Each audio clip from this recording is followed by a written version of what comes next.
I will tell you, I think I sent you the email on. All right, good morning, everyone. It is 9 a.m., so we are going to get started with this morning's City Council workshop portion of our meeting. Thank you for being here. We would ask if you would please silence your cell phones. And for the workshop, we have an update from HTC. They're going to talk to us about cell towers, and we welcome them this morning.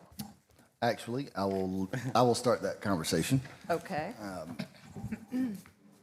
think they're working on the presentation. This is a very, very quick update. If you all recall, we were working with HTC last year about a new cell tower on the backside of the fire department at 38th Avenue. Ended up getting into that, and for some deed restrictive reasons, we could not proceed with the cell tower at that location. We have been working with HTC since that point to try to identify a new location for a new tower in that corridor. HTC will talk in a bit about the need, why the need for that location. So they'll speak to that a little bit, but we've gone through and really tried to scour publicly owned and privately owned parcels in that corridor, and we finally found something that we believe works, but we wanted to talk to you all about it before we got too far down the path. Can you go to the next slide? Or the next slide. There we go. So you'll see there, these are the rec fields behind Pepper Gettings. And you'll see in the top right-hand corner is one of our maintenance shops, our maintenance facilities. This is where a lot of the material that we pick up on the beaches, we use that as sort of a transfer station. We have figured out if we clean that up a little bit and straighten it up a little bit, we can create enough of a footprint. I think we need about a 50 by 50 footprint to accommodate the construction of the cell tower. And we're proposing to do that in the what I would call the very northwesterly corner of that property on the top side. We would like to install or have HTC install the cell phone tower right there. Again, they can talk about the why there, but I just wanted to run that by you all at this point. They've had their engineers look at it. We've had our internal folks look at it and feel like it doesn't interfere with operations, and it provides the right geography for HTC to accomplish what they need to accomplish. If you recall, we were working through a lease arrangement with HTC. We had gotten pretty far down the path. I think we had presented that agreement to you all at least a couple of times, and the form of the lease agreement will be identical to what we had previously, just a new location. So with that, I will turn it over to, y'all were playing rock, paper, scissors earlier, so Vaughn apparently lost. Vaughn will talk about why this location is so sensitive and specific. Mayor, Council, thank you again for the opportunity to be here with you this morning. We really appreciate staff's work as well in helping us to identify a location. Brian said scour. That's probably a light term for the work that's going into trying to find the location for this site. As we continue to see more traffic, and everybody's got a newer phone. We've gone past the days of flip phones. We've all got iPhone or Android and some number behind it based off of just how new our devices are. And each of those devices require more and more data. So for us today, the national carriers are located on the water tower on 38th Avenue. As we need more data, the use for the water tower has changed, and we actually need a physical tower structure. So from HTC's perspective, you all know us from the fiber side, but as an infrastructure provider, we also provide fiber and tower structures for national carriers to locate on. So on this tower, we would expect all of the national carriers to locate on this tower. That will allow increased coverage throughout that corridor.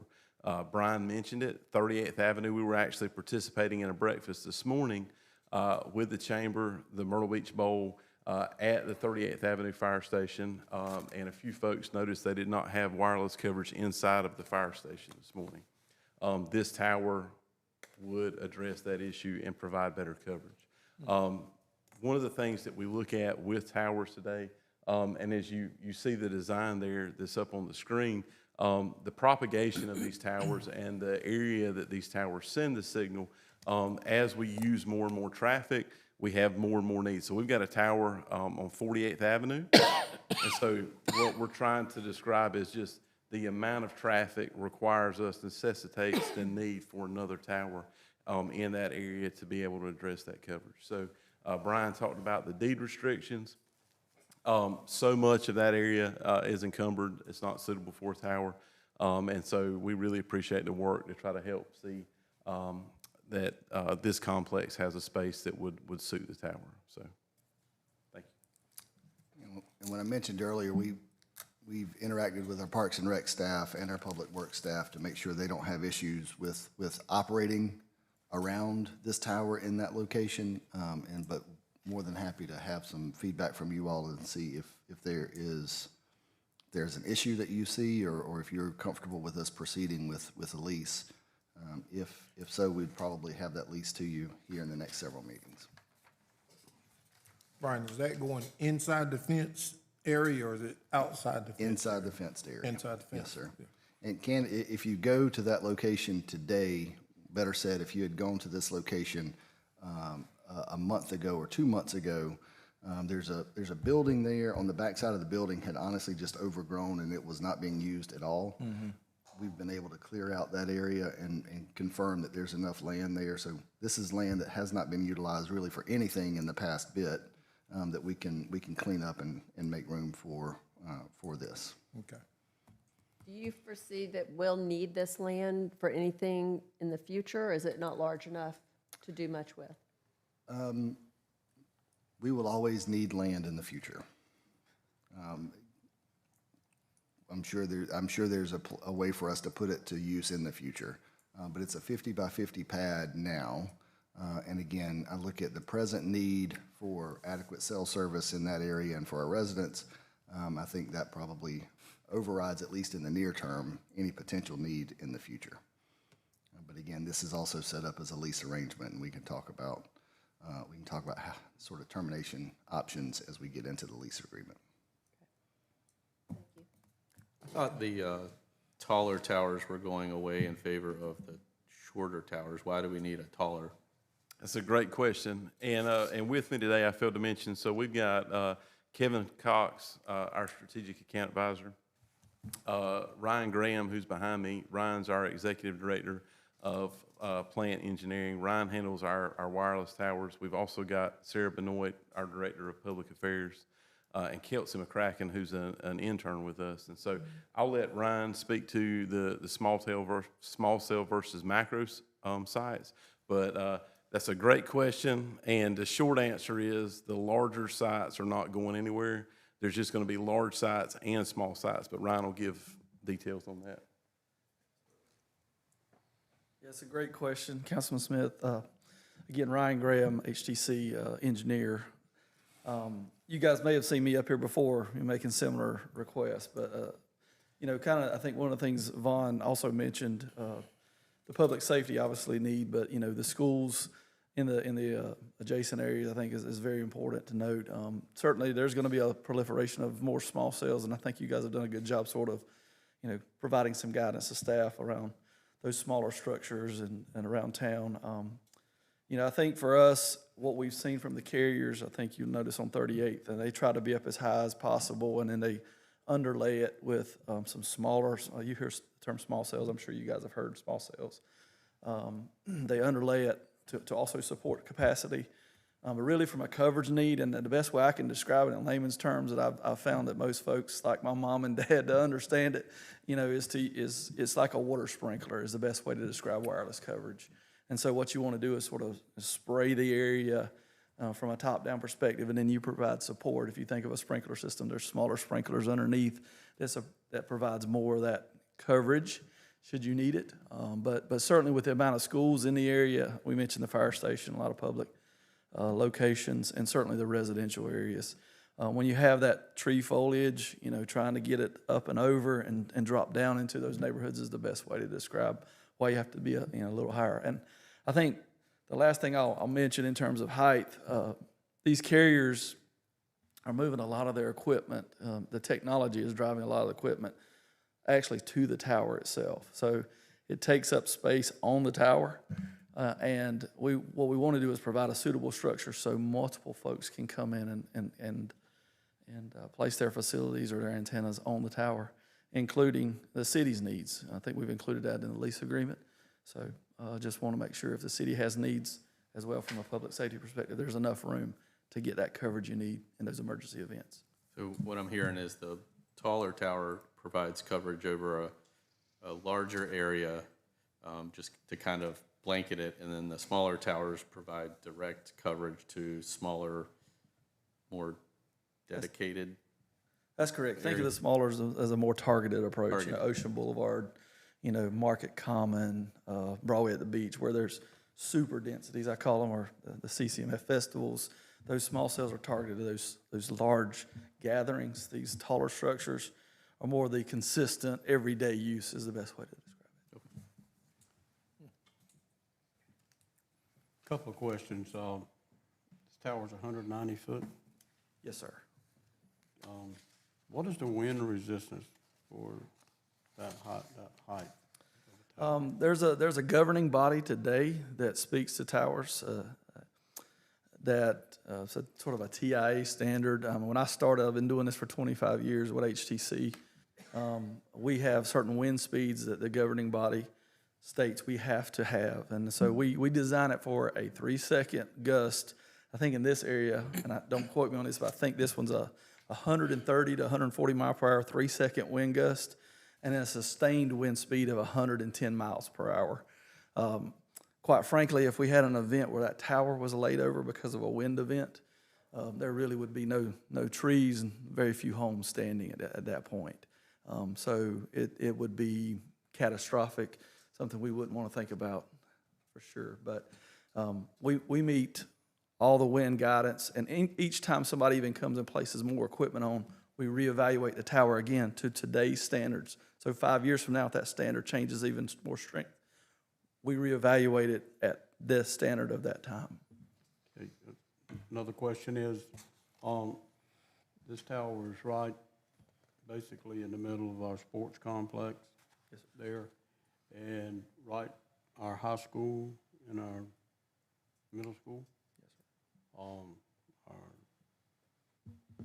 Well, it's right in the middle of the school areas too. Yes, sir.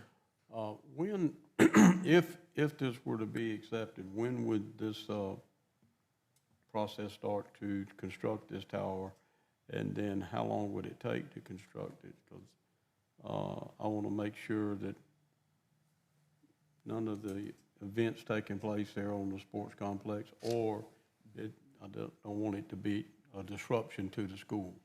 Yes, certainly. We would certainly take that into consideration, working with both the school district and the city on timing, schedule-wise. How long would it take? Certainly the permitting process with any project is probably the longest of the outliers. But once we are permitted and ready to go, it's about a 10-week lead time to order the steel structure.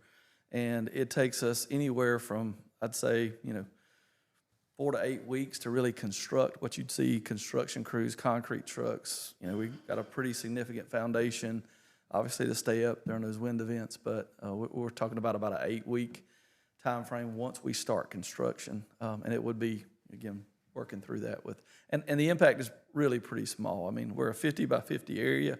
We're not going to be constructing much outside of that 50 by 50 area in terms of, I think one day we'll bring in concrete trucks for an example. It'll be 1 day's worth of concrete trucks. So we'd coordinate that.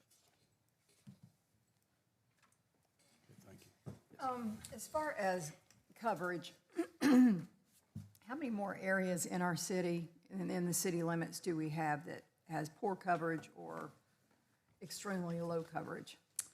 I guess I'm trying to figure out how many more cell towers are going to be popping up. Right. Right. Good question. I think the technology has changed over the years. I mean, again, I've been doing this for 25 years. When we started, we were using lower band frequencies, and I don't want to get too technical here, but I'll try to answer that question.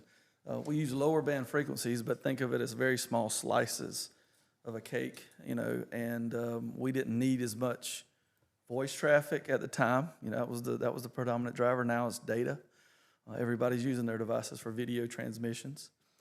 And so what has happened is we've had, the FCC has allocated more spectrum for carriers like the AT&Ts, Verizons, T-Mobiles to utilize. And so when they allocate more spectrum, it's typically on the higher end of the frequency range.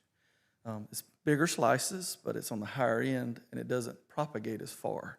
So think of that sprinkler example. When I spread it out more and provide more volume out of that sprinkler, it doesn't go quite as far. So those are the bands that are available by these major carriers to use, the FCC's made available.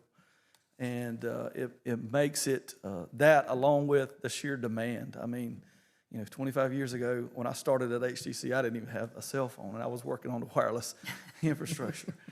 Just graduated college and didn't even have a cell phone. So today, you know, everyone from basically fourth grade up has a cell phone, if not earlier, and that demand has just reached that pinnacle. But you know, I think most everyone who needs or wants a phone or a device today has it. So it's not like there's going to be new device needs, but it's really about the bandwidth and what we're using those devices for, whether it be public safety, whether it be TikTok, whether it be whatever.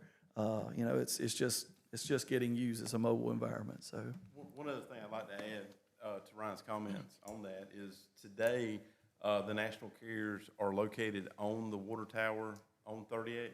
So this would be a replacement. So that water tower, Ryan's talked a good bit about wind speeds and the concrete and the way that the infrastructure was built. That water tower is not suitable necessarily to add the additional radios that are necessary to support the traffic. So what this location is going to do is essentially replace the radios that are on that water tower. They would move over to this tower to where we could have more radios. To Ryan's point on the slices, we can add more slices to be able to make sure that we've got better coverage. So those will come down. Not, there's a timing of to make sure Exactly, there's yeah, not I a get that. lapse in coverage. Yes, sir. Okay. and I'll speak just one more point that he made there. You know, water towers were never designed for antennas. I mean, Yeah. quite frankly. We were on a few of the city's water towers when 9/11 happened, and it became an immediate, you know, why do we let people on our infrastructure? You know, that question came up, so we had to have supervised access. What this does is allow the city of Myrtle Beach to sort of control that access around that water tank and sort of encourage them to go to a structure that is ready for wireless carriers. So another good point. Thank you. Any other questions, comments? All right, thank you all for being here. Thank you.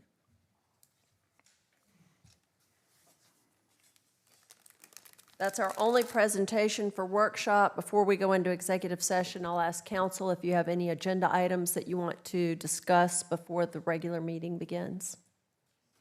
Mayor, I was looking at Resolution 2524 on the housing rehab. Yes. Just got a couple of questions if Brooke or whoever. You ask, and Brooke and I'll decide who answers. Okay.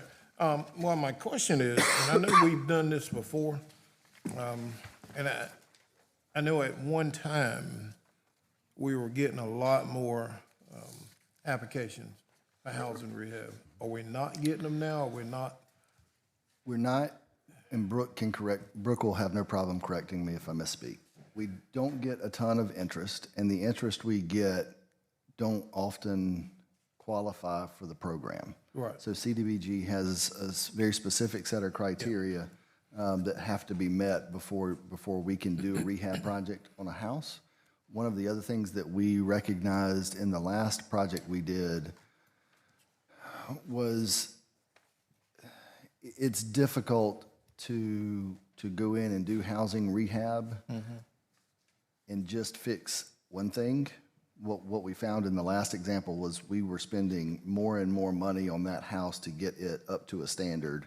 And so I think part of this is also allowing us to take a step back and rethink how we do housing rehab and maybe who we partner with on housing rehab. I think there are other organizations that we can partner with to do housing rehab, I'll just say more efficiently. Right. And so the CDBG standards are a challenge. The base condition that we find houses in are a challenge, and we end up spending more money. We just don't get a lot of bang for our buck when we're doing housing rehab. So we're trying to rethink, going forward, trying to rethink how we do housing rehab. I'd just like to see us, I mean, whatever we can do to make it easier. I just know that there are some needs out there, whether it's in Myrtle Heights or Ramsey Acres or BTW, or even some houses on the north end. I just think it was a good program, and I think it still could be if we can. I know the challenges are there, but And I would argue, I think it still can be also. I think it's just reimagining how we squeeze as much value for as many people out of the funding as we possibly can. The way it has been done the last couple of years, just because we get into a situation where the house needs more work than we originally anticipated. So then we're benefiting a single homeowner versus 10 homeowners doing multiple projects. Is that fair? Okay. okay. I agree, and I'll point out another thing. I was counting up earlier, the infrastructure project will benefit over 20 households, where with the funding that we have now with housing rehab, maybe 2. So, and that's not even the indirect benefit of everyone who lives in the neighborhood and the connectivity, so. Okay. All right. Yeah, I'm good. Okay. I got a question about 2025-32, the parking ordinance. Last meeting, we changed that to take away the fee for the parking meters in a certain area during a certain time.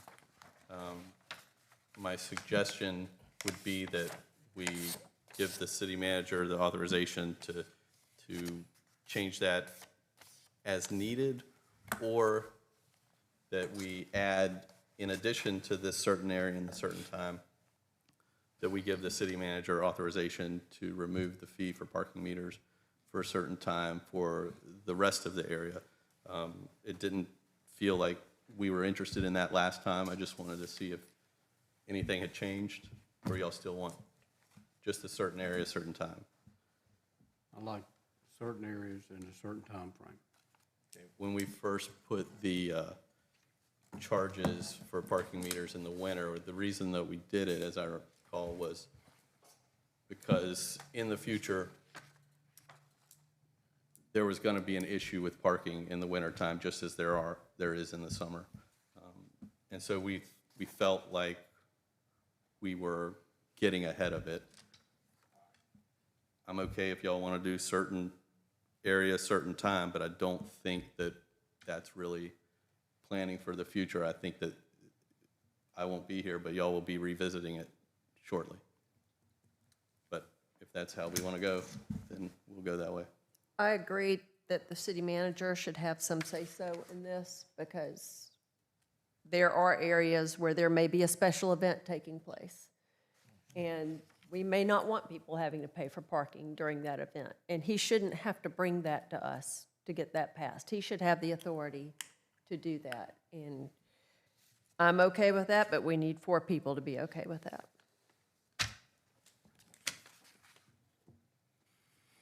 So we're saying, and forgive me if I don't know the area that good, if there's something going on in the Chapin Park, then he can waive or say there's no parking there. Well, Not the way it's written now. Not the way it's written Not the now. way it's written now. That could only be done by council. In that case, I agree, because there are too many, well, we want to activate Chapin Park more, and I don't think we need to have the manager coming back to us each time too. So I agree with that, I if thought that we, would improve that. sorry, I didn't mean to cut you off there. I thought we meant from 21st Avenue down to 6th Avenue South, or not, that's how it's Yeah, written now, 6th yeah. It wouldn't During be, the it wouldn't be paid parking in those time frames period anyway. which would cover Chapin Park, right? Yes. Except in the summer. Except in the summer. Right now, there's 5 months where there would be no paid parking, there'd be free parking. Outside of that 5 months, so that leaves us 7 months where there would be paid parking, which would be during the summer months and spring months. And at that point, if an event were to happen in anywhere in that district, the city manager doesn't have the authority to declare a parking holiday without coming to you first. That's right. Correct.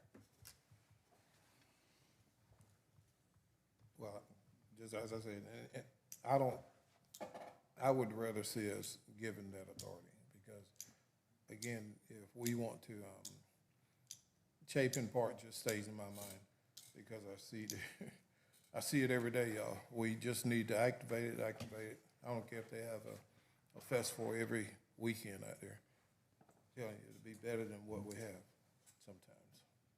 So, and if you're ever there, you'll see what I'm talking about every day. I don't know how many times the chief and the fire department's up at Chapin Park. I mean, it's blue light and red lights all the time. So, We're not going to activate it if you have to pay to park for an event. I got you. All right, that's 3. Is anybody else in favor of giving the manager the responsibility? And just to be clear, this would be giving the manager the responsibility in addition to Yeah. set October 1st through the end of February, right? Okay. And that's, just want to make sure we're on the same page. How much discretion do you intend to give to the manager? Another 30 days worth of discretion, or No, I would say, unlimited, just as he sees fit? well, the original one said 100, did it say 90 or 120 days? And the reason that it was not as he sees fit was because there was concern on council that the city manager might go rogue and get rid of all the paid parking. So there was a time limit, and I would just say equal to the amount of days that is, if we're going to do, it doesn't sound like we're going to do it, but if we were to do both of them, I would just give him the option to relieve the parking meter fees for an equal number of days as it's already carved out from November 1st to February 28th or whatever it is.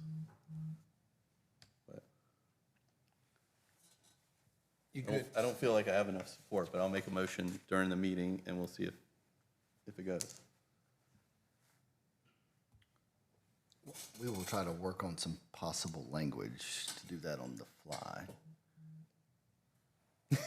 Looking at Amy. Well, I believe there were some other concerns from council. Mr. McClure had something he wanted to discuss. Now's the time to do so in workshop. I'm not going to have the support for what I want to discuss, so rather than waste everybody's time.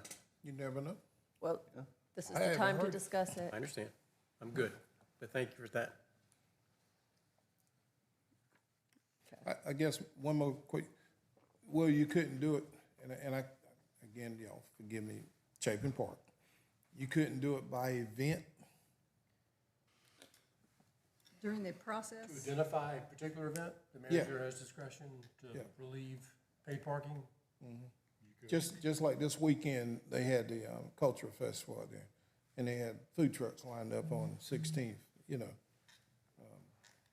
During a special event, they can bag the parking meters, can't they? I don't know the answer to that. I don't know. Did they pay the parking meters on 16th Avenue for the food truck? I have no idea. In some instances, I can't say all instances, in some instances, in the event of a special event, the organizer of that special event actually leases those spaces during the event. Sometimes I don't think that's always the case, but I know in a number of them where they're occupying a lot of parking, that's how it's handled.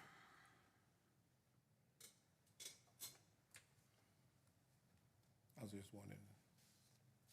All right, so Mr. Smith, you'll make your motion to amend during the meeting. Yeah, we'll see. Okay.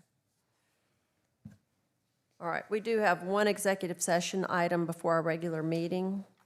I'll ask for a motion to go into executive session with council members only to discuss a personnel matter involving the chief judge of the municipal court.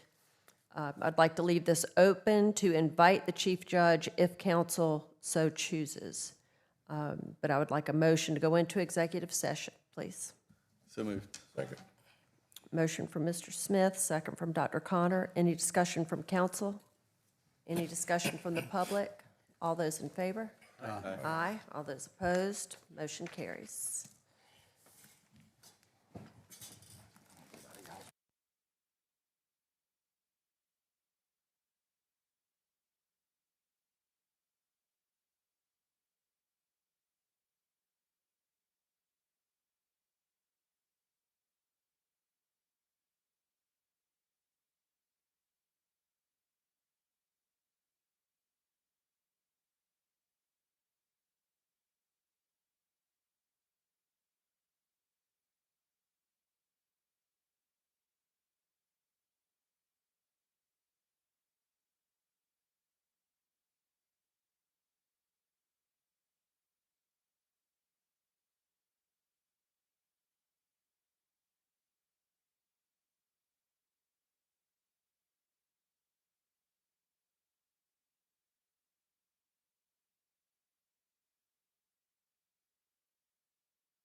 And may I please have a motion to come out of executive session? So move.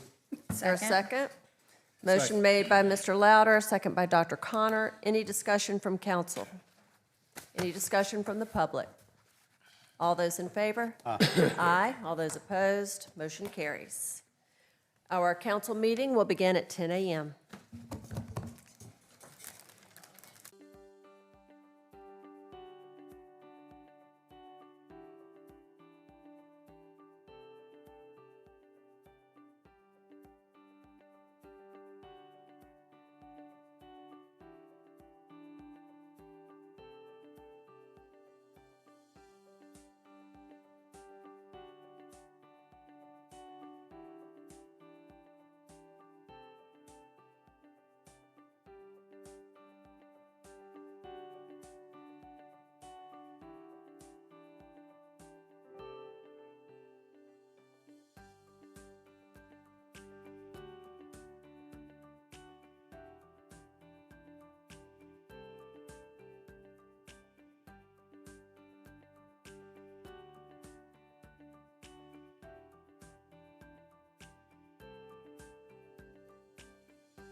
Tense or evasive. All right, good morning, everyone. We will call today's city council meeting to order. Thank you all for being with us, and I would ask if you would please silence your cell phones. And if you wish, you may rise and join council as Councilman Chestnut leads us in the invocation and the Pledge of Allegiance. Let us pray. Almighty God, creator and sustainer of all that is or will ever be, accept our profound gratitude for this day and all its blessings of life and freedom. As we remember those who make our freedom possible, we recognize it's because of their sacrifice that our community can practice our shared and enduring values of their expressions of faith, civic duty, and respect for all. As we gather today, Father, to render our public service in a proper manner and perform our civic duties in good order, therefore we solemnly invoke divine wisdom and guidance in this day's meeting. And Father, I also want to ask that you would bless our president, bless our Congress members to come together that we can end this terrible shutdown that is hurting a lot of our citizens. And Lord, if you do this for us, so carefully give you the praise. In Christ's name we pray. Amen.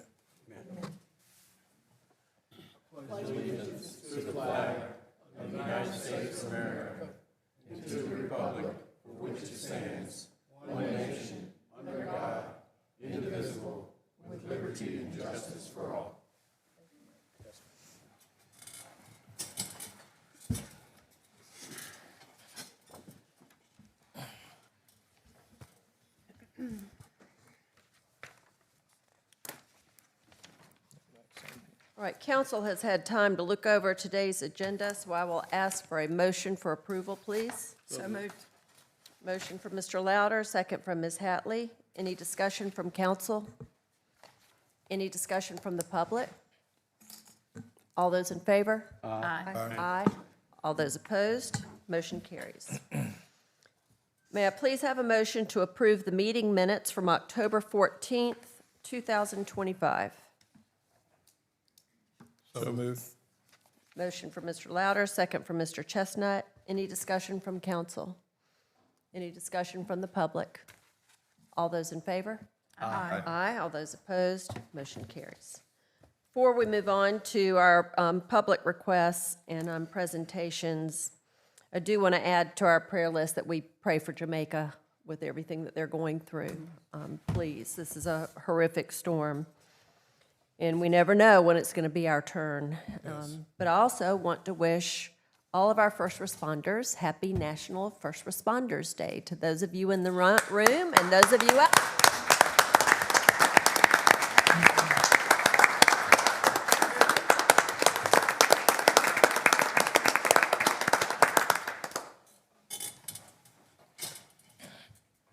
All right, our first proclamation today is declaring November 1st, 2025 as Extra Mile Day.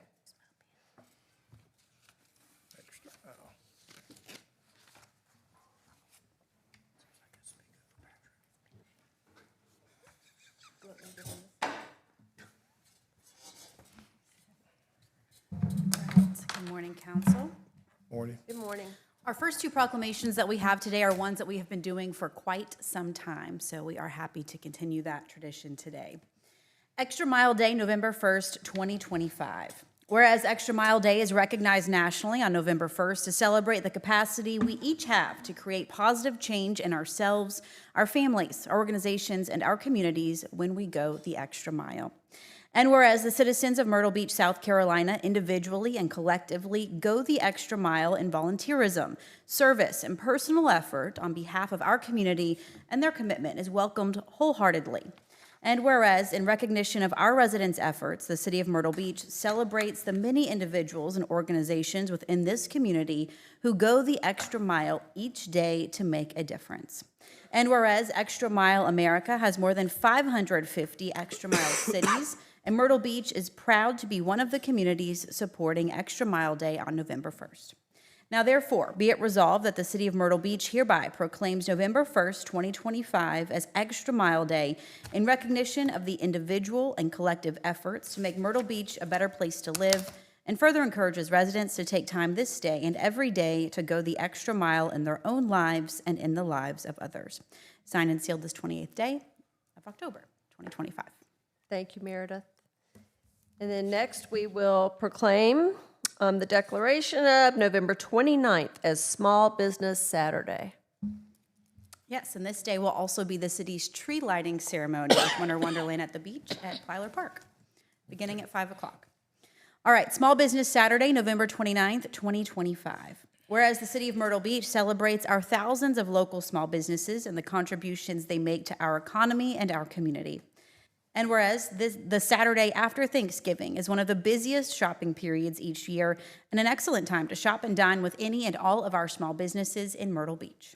And whereas Small Business Saturday was created in 2010 to recognize and support these companies by encouraging more customers to visit small businesses in our local community. And whereas supporting Small Business Saturday demonstrates a commitment to the community in which we live, creates goodwill among our residents and businesses, and helps preserve the unique nature of our economic culture for both residents and visitors.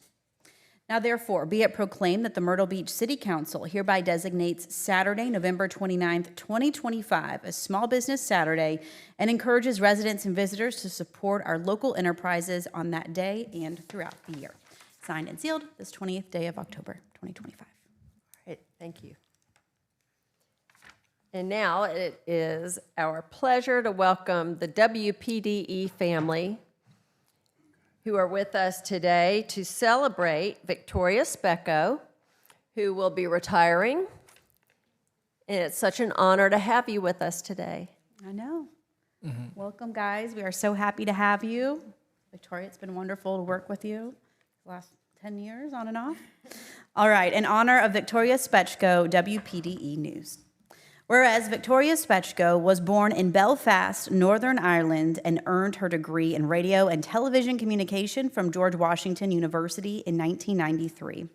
And whereas she began her journalism career in 1993 at WCBD in Charleston, South Carolina, as a producer before joining WPDE in January 1994 as a general assignment reporter. And whereas her first live broadcast was during Hurricane Bertha at the Myrtle Beach Pavilion in July 1996, and since then she has provided continuous trusted coverage of 48, thank you, Ed, 48 tropical storms and hurricanes impacting the South Carolina coast.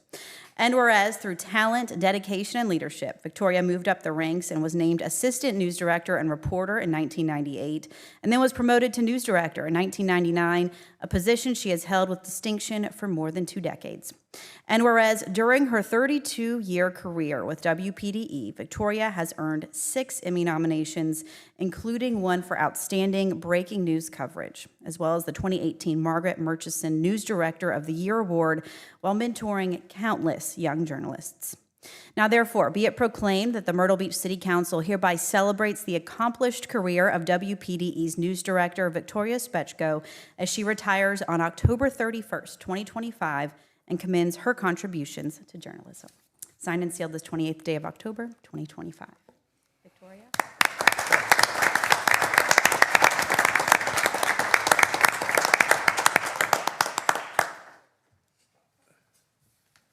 It is an incredible honor to be here.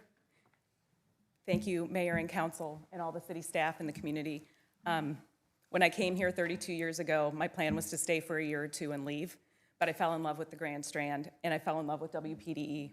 Thank you to my team for being here with me today.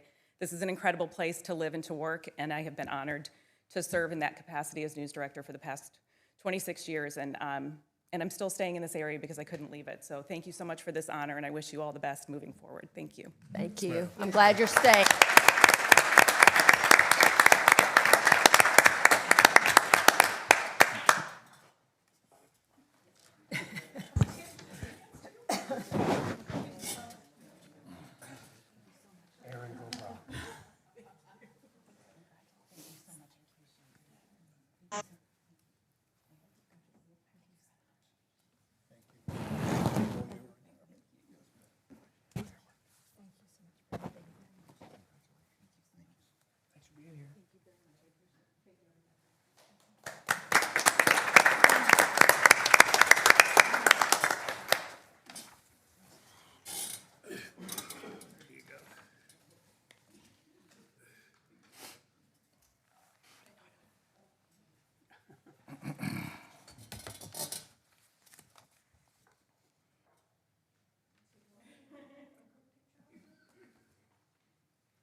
Thank you, everyone.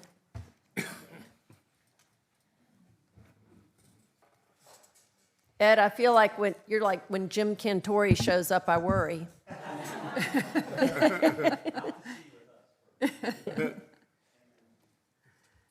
Okay, now it's time for our creative and communications and creative services update.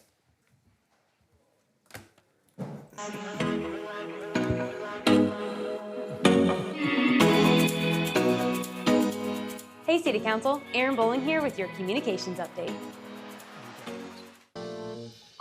Hundreds came out to enjoy smooth sounds at the Jazz Festival. The event has become so popular, it's moved to the old Myrtle Square Mall site to accommodate the growing crowd. Volunteers came out to General Robert H. Reed Recreation Center to assemble the 250 American flags for the Field of Honor. The flags will fly next to Warburg Park November 6th through 11th in honor of Veterans Day.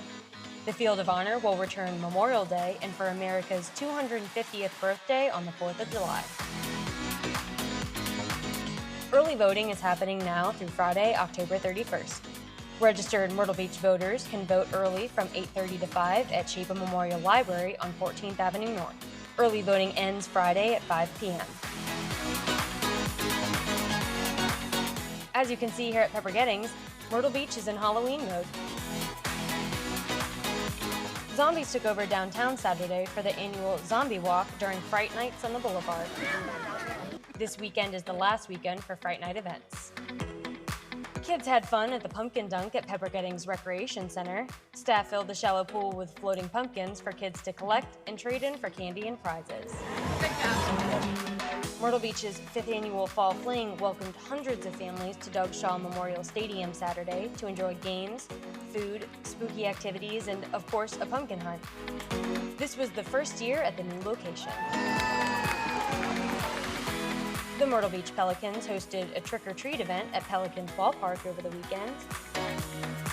The fun continues this week with Halloween Bash and Nights at Nance this Thursday. Kids and adults are encouraged to wear their costumes and come out to celebrate Halloween a day early with the Myrtle Beach Downtown Alliance. The event kicks off at 5:30 with True Soul taking the stage at 6. And don't forget about the Halloween Spooktacular event at Mary C. Canty Recreation Center this Thursday. The facility will be decorated with haunting displays for all to come and see, if you dare.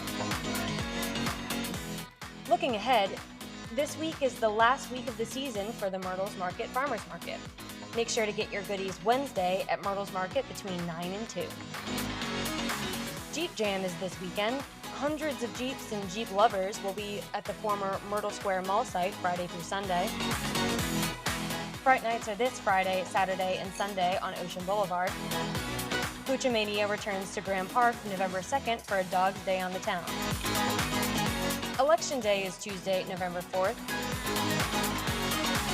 MBDA's Fall Entertainment Series ends Tuesday, November 4th, with a special Teal Nation Tuesday Nights at Nance from 6 to 8. The annual Taste of the Town event is also Tuesday at the Convention Center. Sheba Memorial Library's popular Jazz in the Stacks evening music series starts again November 4th. And don't forget to register for the annual PFC Jacob Hancher High Speed 5K Run and Walk coming up Saturday, November 8th. That's all for now. Have a great rest of your week. A lot of events coming up. Thank you, Aaron. Okay, do we have any non-agenda items from the public? No, Your Honor. Okay, let's move on to the consent agenda, please. Good morning, Mayor, member of council. We have 4 items on the consent agenda for your consideration. We have second reading of ordinance 2025-53, amending the business license ordinance of the city of Myrtle Beach to update the class schedule as required by Act 176 of 2020. We have second reading of ordinance 2025-54 to amend section 242D, section 243A, B, and C, section 246, 1 and 6, section 253 of the Myrtle Beach Code of Ordinances related to purchasing. We have first reading of 2 different easements. First is 2025-55, approving an easement between the city and Ori Telephone Company as grantee concerning property at 3100 South Ocean Boulevard, which is our art museum, And we also have first reading of ordinance 2025-56, approving another easement between the city as grantor and HTC related to Fire Station 6 along 38th Avenue to increase and improve fiber connectivity. All right, thank you. Is there a motion to approve today's consent agenda items? So moved. Second. Motion made from Mr. Louder, second from Dr. Connor. Any discussion from council? Any discussion from the public? All those in favor? Aye. All those opposed? Motion carries. The first item on our regular agenda is the second reading of ordinance 2025-32. Second reading of ordinance 2025-32, an ordinance to amend section 12-80 and to repeal section 12-150.12 of chapter 12 of the Myrtle Beach Code of Ordinances.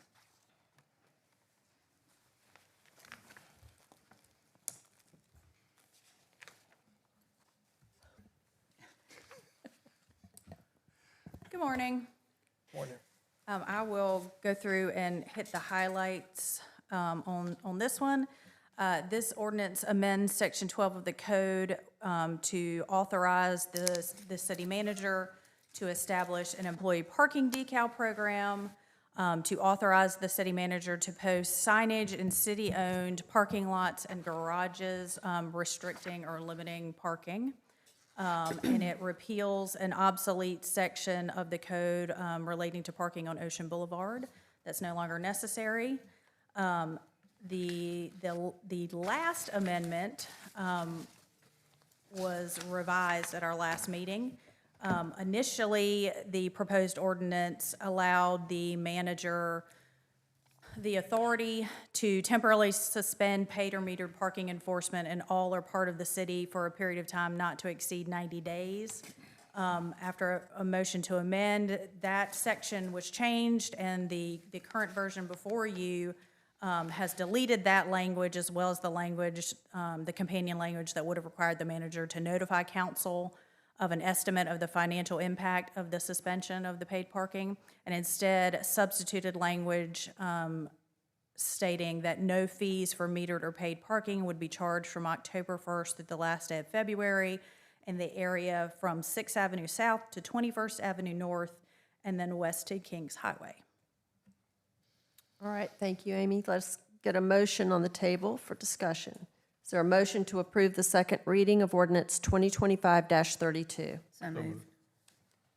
Motion made by Dr. Connor, second from Mr. Louder. Any discussion from council?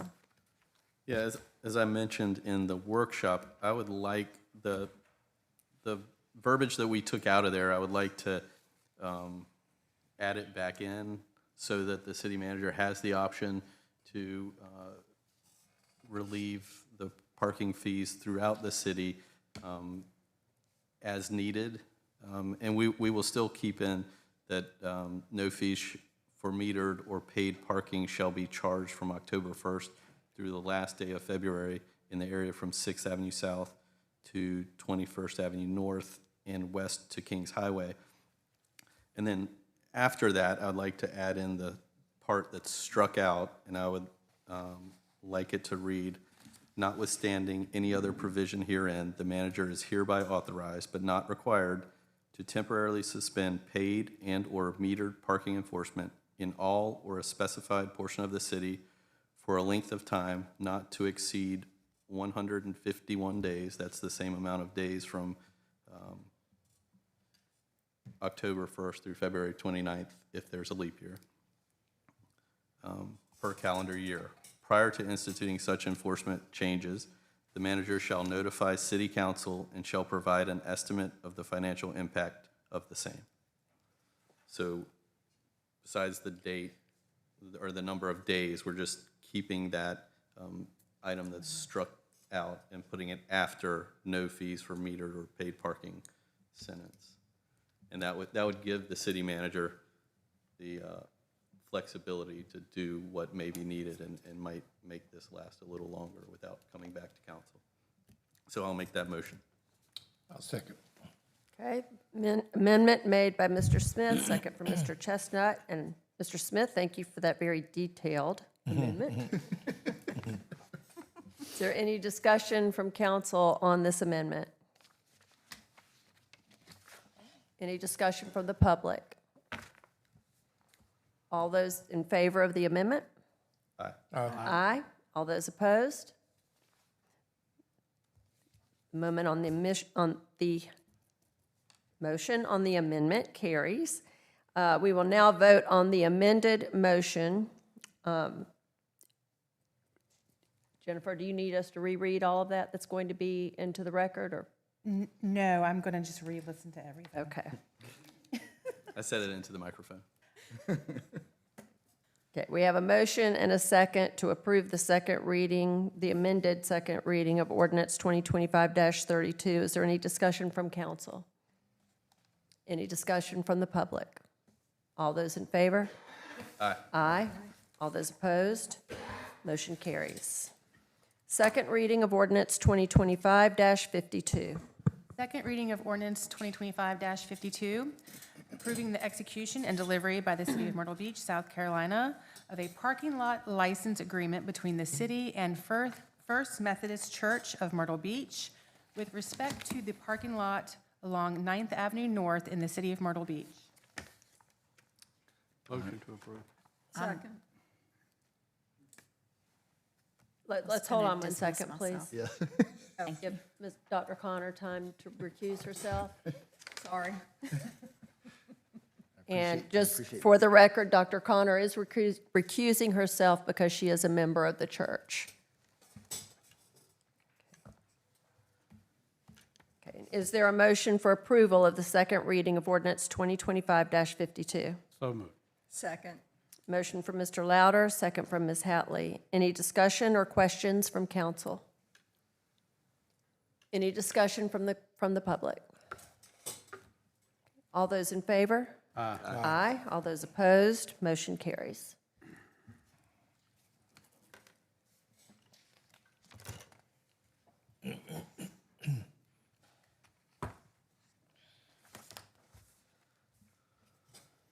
Okay, first reading of ordinance 2025-57. First reading of ordinance 2025-57 to amend the 21st Avenue North PUD, Division 3, Sandcastle, to modify lots, designs, and uses.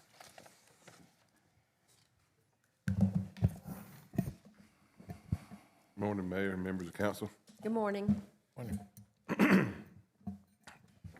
What you have before you here today is applicant is requesting to amend Division 3 of the 21st Avenue PUD, commonly referred to as the Sandcastle, and rename it the Shelby. Applicant is requesting to maintain the current language and add racket sports as an interim accessory use for guests of the Shelby.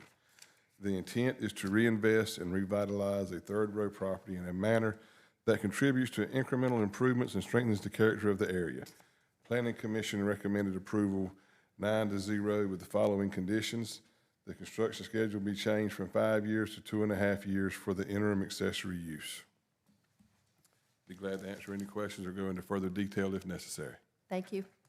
Is there a motion to approve the first reading of ordinance 2025-57? So moved. Second. Motion made from Mr. McClure, second from Mr. Louder. Any discussion or questions from council? Yes, ma'am.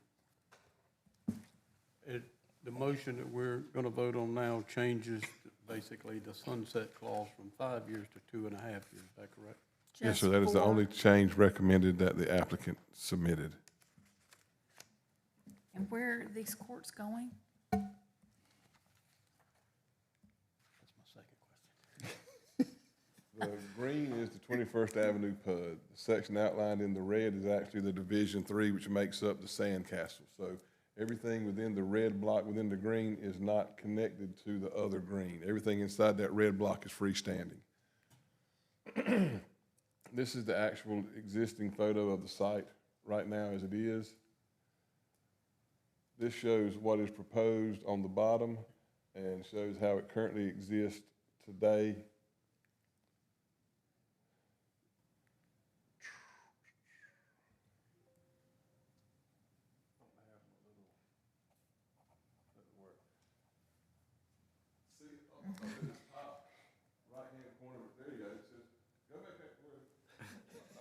think I did that, but I was like, that happened again.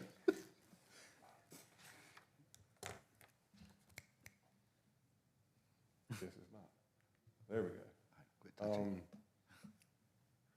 See, the pickleball courts are back on the back 3 rows. That's where you'll have the clubhouse and the pool back on the 3rd row. Tree survey has been submitted for the area as well. There will be trees that will be saved in regard to it. And so all your pickleball courts are going to be on 3rd row. There will be up on the front, there will be 2 multi-purpose lawn areas. Not the best place for pickleball, but it is a good place for a multi-purpose lawn. Could be overflow seating, could be chairs, could be throwing a frisbee, any type of activity. This just shows the connectivity of the pathway to get you from the oceanfront through the 2nd row to the 3rd row where the pickleball courts are actually at. There's a zoom in of your pickleball courts with your plunge pool, your bar area, your locker room area, so to speak. The applicant is here as well, could probably do a better job on this slide than I can. But they have already done a lot of work to the hotel. They've already been recognized nationally by IHG for the work that they have done. And that's just another scenario of what it could look like, what it intends to look like, very close proximity to those pictures. Again, just another shot of the pickleball courts with the clubhouse, plunge pool area. And again, this does not take away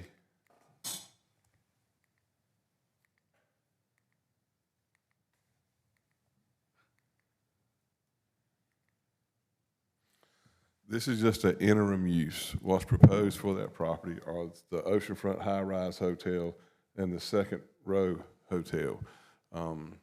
Stars just aren't lined up for that to happen right now for the sake of the developer. In the meantime, he's where he's coming into with an interim accessory use to allow the pickleball courts on the 3rd row with improvements to the 2nd row. We'll go back to my second question now. The pickleball courts themselves, how many residential areas or properties are they around where the pickleball court's gonna be? Plus, is there any other accommodation areas right there that could, you know, pickleball, but not like tennis. I mean, when they hit that pickleball, it makes a noise. Dink, dink. And I was just wondering what effect, you know, I noticed that the city manager had in his comment concern about the noise from the pickleball courts. Everything would affect residents and visitors that are at different locations around. As I stated, the applicant is here, Mr. Duckworth. Good morning, Mayor and members of council. I'm Greg Duckworth. I'll try to answer all your questions as best I can. I believe Councilman Louder had a question with regard to adjacent residential. Is that correct? To adjacent properties and the noise that may be realized from the pickleball courts, how it may affect in the residents in the area or even locations where we have visitors as well. Okay, good question. This is probably as fine of a map as any. This is kind of a global view of the property from the oceanfront clear back to 3rd row. And you can see at the top of this image where it says clubhouse and pool, and then just below that label it says pickleball. So I wanted to take one section at a time so it's hopefully as clear as possible. Just below the clubhouse and pool would be 4 pickleball courts that would be basically between the clubhouse and pool and the what's now called Finn's Inn. The back of Finn's Inn is essentially has its back turned to anything. It's what I consider an old school mom and pop type motel. So really isn't any opportunity there to disrupt the guests. And then, so on the far right side of the third row, there's another label, top right, that says pickleball. And that's just above the existing parking garage that exists out there today. So of course, not really any people to interrupt there. Immediately to the right of pickleball is just a vacant lot. And just above pickleball, I believe it's an old, is it a duplex or? I think there's like 4 apartments there or something Okay. like that. But they're facing towards the street and really it'd just be one side. So the other thing that wasn't brought out so far is that those pickleball courts on the top right-hand side that are going to be behind the existing parking garage are going to be all-weather pickleball courts. And what I mean by that is that they will have a roof, kind of like a metal roof, and it'll have walls that can come down in what days like today, for example, so that they can play. So you're going to have that as well. So that would be it. The mom and pop hotel that you referred to, is that they're still operational, right? It is. Yeah. But you're saying that the back of that inn Yeah, no one is accesses solid. it from the back. And you think about back in the day when you'd go to a roadside motel, that's really what you got there with the old Tar Heel. Now,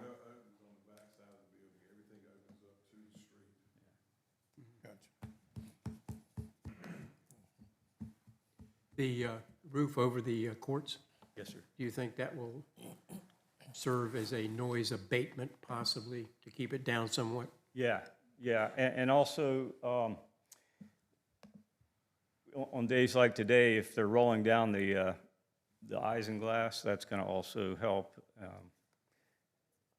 And though it isn't clear in this level of view, there will also be a plant material buffer between the pickleball courts on that top right-hand side and the property line, so. The enclosures that he keeps speaking to are like the oceanfront pool enclosures. Right, got it. Thank you. Greg, this project on the third row here, is that going to be completely just for the hotel, or is it going to be open to the community also, if possible, if needed? Councilwoman Hatley, that's a very good question. And the intent is this would be for the exclusive use of the Shelby guests. Okay. And create a unique destination opportunity. I think it's a great idea, actually. Yeah. It looks nice. That was one of the things, the first time that this did go to Planning Commission for workshop, that was one of the things that came up, that they wanted this brought in as an accessory use. That way it is tied to the hotel. Mr. Duckworth, approximately what is the investment of this? This is a temporary use. It correct? is. Okay. I'm going to say, and we don't have the final numbers yet, but we have some rough order of magnitude numbers, and it's in the $6+ million investment. I want to thank you for making that investment in something that is not permanent on third row, because you're showing others what can be done. Thank you, Mayor. Thank you. Appreciate that. And right now, it really is in foul shape. I mean, so something needs to be activated there, and I think it's the great fit. So thank you. Yes, ma'am. Any other questions from council? All right, thank you very much. Yes, ma'am. Any questions from the public? Okay, all those in favor? Aye. Aye. All those opposed? Motion carries. Thank y'all. Thank you, Ken. Okay. Resolution 2025-24. Resolution 2025-24 to amend the CDBG budget for program year 2024-25 and 2025-26 to reallocate funding for the infrastructure improvements in Census Tract 506 and 507. Okay, and before we get into this, I'm going to ask Brooke, if you, for the benefit of the public, explain what CDBG is and what it can be CDBG is, used for. Community Development Block Fund. It is funded through the U.S. Housing and Urban Development Department. It can be used for infrastructure in low to moderate income areas, as well as some other uses, housing rehabilitation for low to moderate income and sidewalks, that type of thing. Okay, thank you. So, we are very familiar with the White Street Acorn projects. They have been on the list since 2021. Like all infrastructure projects, we have seen cost escalations, and we have been trying to build up the CDBG funding to have those projects paid for. Presently, the projects are at 90% design completion, and the permits have been submitted to the South Carolina Department of Environmental Services. And once those permits have been reviewed and receiving the permits for those, we would like this project to move forward as quickly as possible. We have seen some trouble with CDBG not being funded in the federal budget, so we are trying to get these projects moving forward and show that we are using the funding and it is very beneficial for our community. This is a breakdown of the current CDBG funding. Currently, there is about 1.2 million for infrastructure and about 159,000 for housing rehab. Of the Acorn and White Street project cost estimates, about $400,000 of that is stormwater. So we are proposing to move the housing rehab budget of $159,000 to the infrastructure projects. As you can see in the funding proposal, the housing rehab budgets would be split into the White Street and Acorn projects. So currently there are no projects for the housing rehab funding, and it would be very beneficial to move this funding to the infrastructure projects to get those moving forward. And again, the housing rehab projects would be split evenly into the infrastructure projects. And then the additional funding would come from the stormwater fund to pay for that, which is about $400,000. So what's the impact Debbie, on? let me get a motion on the table, and then we'll ask questions. Okay. Thank you. May I please have a motion to approve Resolution 2025-24? So moved. Second. Motion from Dr. Connor, second from Ms. Hatley. Any discussion or questions from council? Question. So how many people, how many homeowners are affected by this improvement versus if we spend it on just rehab one or two houses? So directly, about 20 households would benefit from the infrastructure projects of the stormwater drainage, the road improvements, and then the sidewalks and the connectivity there, compared to about 2 households that would benefit from the housing rehab.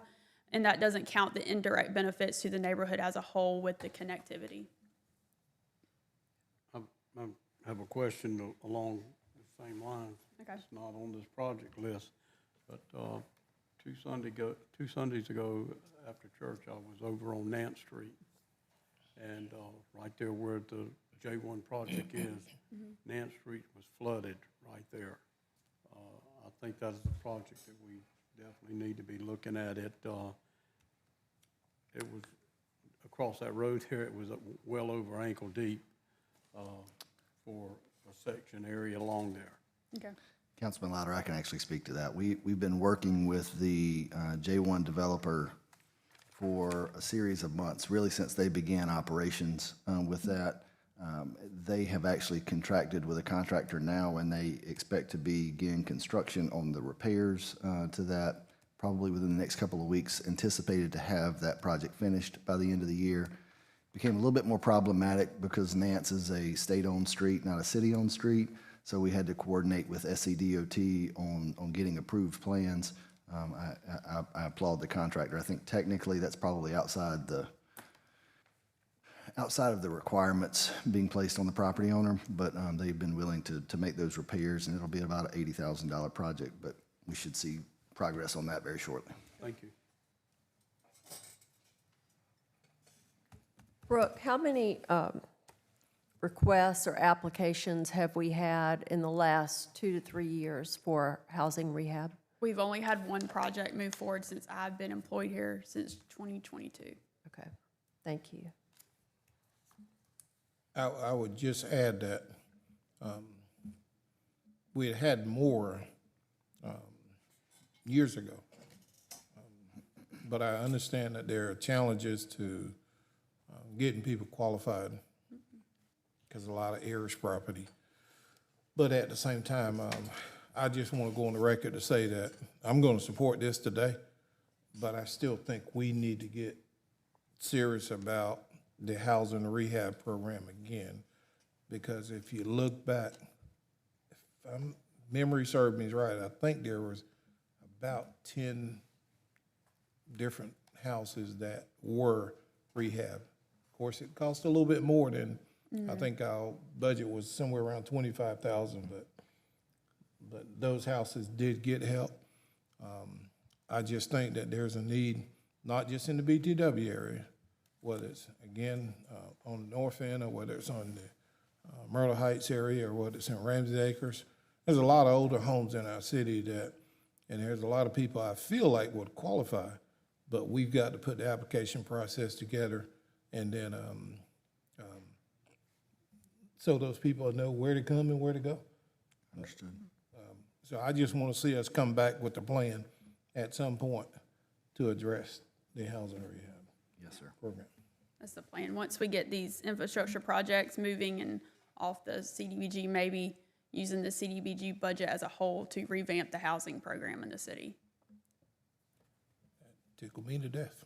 And I agree with that. I was actually asked about it Saturday, Yeah. about a homeowner who needs some help. So. More demolition of blight properties and partnering with other organizations that can help us with maybe building or rehabbing more, so. Yeah. Thank you, Brooke. Thank you. Any other questions from council? Any discussion from the public? All those in favor? Aye. Aye. All those opposed, motion carries. Motion 2025-71. Motion 2025-71 to recognize a $600,000 contribution from the Myrtle Beach Air Force Base Redevelopment Authority to be applied to the Vietnam Memorial at War Bird Park. We were able to make a request to Colonel Stiers and his organization a couple of months ago to help us fill a funding gap on that particular project. Colonel Stiers and his board were gracious to commit 3 years at $200,000 per year to help us close the funding gap and to fully fund the Vietnam Veterans Memorial.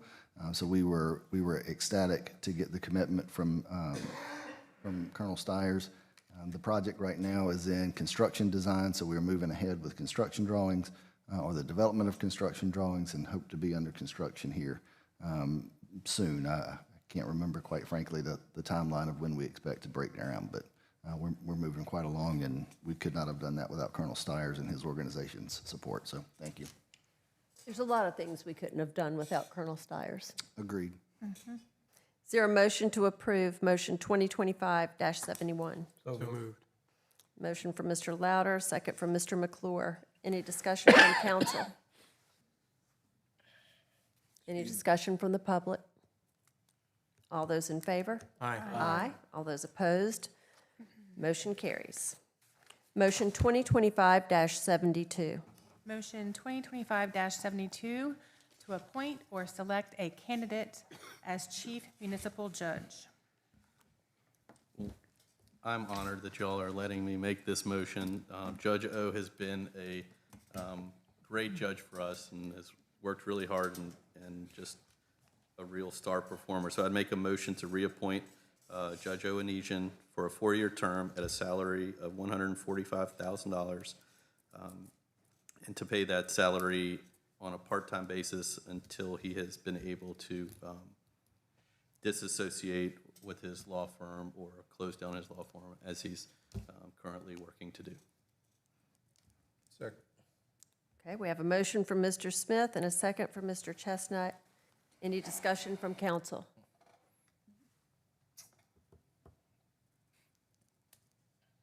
Judge O, I just want to say thank you for your dedication.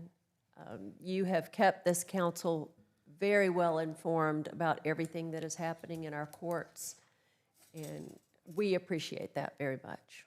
Thank you. Thank you. Okay, is there any discussion from the public? All those in favor? Aye. All those opposed, motion carries. Congratulations, and here's to 4 years. Motion 2025-73. Motion 2025-73 to reappoint 2 members to the Election Commission. Okay, the term of election chairman William Moncton has expired. He does wish for reappointment. His new term will expire on September 12th, 2030. Russell Long wishes to be reappointed back to his seat. The chairman does recommend Mr. Long's appointment, and the term's expiration is September 12th, 2027. May I please have a motion? So moved. Second. Motion from Ms. Hatley, second from Dr. Connor. Any discussion from council? Any discussion from the public? All those in favor? Aye. Aye. All those opposed, motion carries. Do we have any non-agenda items from the public? No, Your Honor. Okay, I'll open it up to council and our management team if you have anything you wish to discuss. I would like to request that legal counsel and administration pull Chapter 7, Section 7-1 on elections. And for council, I know with the transfer of the county being now involved, the County Elections Commission, that they have made some recommendations for some updates to our 1980 ordinance.